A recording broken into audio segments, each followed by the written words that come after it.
light shine so bright, you might go blind. Blind, blind.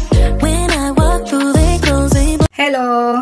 Magandang umaga po sa mga subscriber ko. Maraming salamat. Maraming salamat sa inyong pagsusubscribe at pagsusubaybay ng aking YouTube. I-update ko lang kayo about sa pag-convert ng GGives. Patuloy pa po tayo na nagko-convert 24/7 po. Mag-pay lang po kayo sa akin dito sa Shamsi J13 Vlog. So ilalagay ko po dyan sa comment section ang aking page para po hindi na po kayo maligaw ng page. Kasi sa ngayon naman, alam natin na yung mga legit trader, ginagaya po ng mga scammer na nagko-convert din sila. Pero take note po, kami pong mga legit, hindi po kami nagpi-PM sa inyo. Kayo po mismo ang magpi-PM sa amin.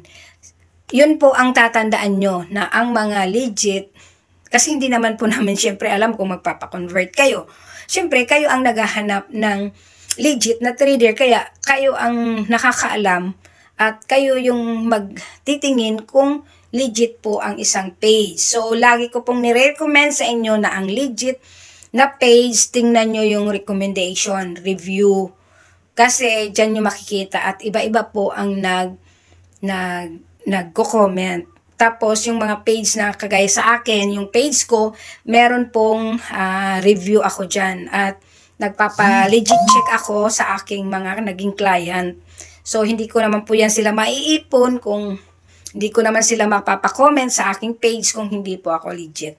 So, kailangan lang po natin mapagmatsyag kasi nung isang araw, meron na naman pong nag-message sa akin na nagpapatulong kung paano ko daw siya matutulungan na ma-recover yung na-scam sa kanya. Kasi binigay niya yung OTP at IMPIN niya.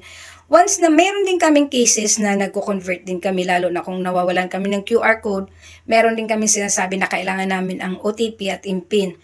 Pero nagpa-process po kami mostly via video call na pinaprocess namin yung kanilang GGives para po hindi matakot at sure kayo na hindi kayo may scam. Pero sa akin, kung ako maghingi ng IMPIN sa inyo na ipaprocess natin sa ganito, may explanation po ako about dyan.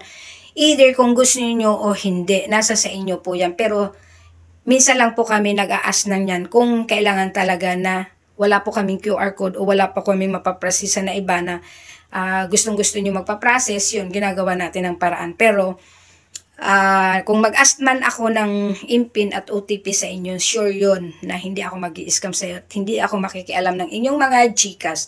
So, pwede nyo na agad palitan ng inyong IMPIN. Pero, mas sure po, ako nga minsan ayaw ko mag-convert na nag-ask ako ng IMPIN at OTP sa inyo kung hindi lang naman kailangan. Kasi ayaw ko din na anuhin yung mga privacy nyo. Diba? So, privacy nyo yan. Kaya lagi nga sinasabi na huwag i-share yung OTP at IMPIN ng inyong GCash kasi account nyo yan. So, minsan may time na nag-a-ask ako ng OTP at IMPIN pero sinasuggest ko sa aking client na mag-video call kami while on processing sa kanyang GGives. So, yun lang po. Laging mag-ingat at pinapaalalahanan ko kayo na laging mag-ingat sa mga scammer. Wag tandaan nyo, ang isang yung tatandaan na ang legit trader hindi po yan unang magme-message. Kayo po ang unang magme-message. At kung halimbawa makahanap man kayo ng page na nagko-convert, siguraduhin nyo po, i-check nyo yung review kung 100% recommended siya. Kasi yan po ang titingnan nyo lagi para hindi po kayo ma-scam. Kasi kahit naka-blue check po ang kanilang mga page, may mga scammer po na naka-blue check. Huwag po kayong kampante. Laging mag-ingat kasi loan nyo yan, account nyo yan. Kahit iba ang gumamit nyan, iba ang mag-scam yan, babayaran nyo pa rin po yan. Maraming salamat po sa inyong panunood at God bless you.